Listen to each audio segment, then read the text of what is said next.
Senior MP, মন্ত্রী, এমনকি senior police কর্মকর্তারা ভারতে পালিয়ে যান।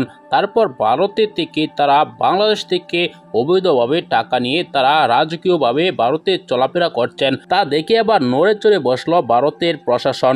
ইতিমধ্যে কয়েকজনের বাড়িতে অভিযান চালিয়েছেন।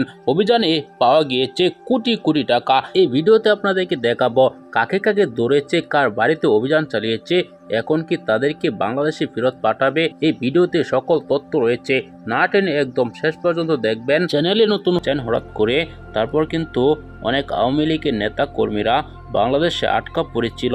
তারপর অনেকেই টাকার মাধ্যমে সীমান্ত পাড়ি দিয়েছেন। যারা যারা সীমান্ত পাড়ি দিয়েছেন, ভারতে আশ্রয় নিয়েছেন, তার মধ্যে হচ্ছে অন্যতম স্বরাষ্ট্রমন্ত্রী আসাদুজ্জামান খান কামাল। স্বরাষ্ট্রমন্ত্রীকে দেখা গিয়েছিল ভারতে। আরও অনেক আওয়ামী লীগের নেতা কর্মীরা ভারতে আছেন, এমনকি পুলিশ কর্মকর্তারা ভারতে আছেন। তারা ভারতে থেকে রাজার হালে চলাফেরা করছেন বাংলাদেশ থেকে অবৈধভাবে টাকা নিয়ে। এবার ভারত প্রশাসন, গোয়েন্দা সংস্থা সহ বিভিন্ন সংস্থা তাদের পিছনে লেগে গিয়েছে। কয়েকজনের বাড়িতে ইতিমধ্যে অভিযান চালিয়েছেন। পাওয়া গিয়েছে হাজার হাজার কোটি টাকা।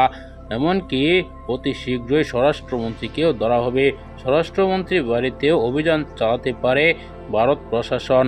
সে অর্থ বাংলাদেশে কি ফেরত দিবে, এই বিষয়টি নিয়ে আমরা পরবর্তীতে জানতে পারবো। পরবর্তী ভিডিওগুলো পেতে চ্যানেলটিকে সাবস্ক্রাইব করে রাখবেন। আসসালামু আলাইকুম ওয়া রাহমাতুল্লাহ।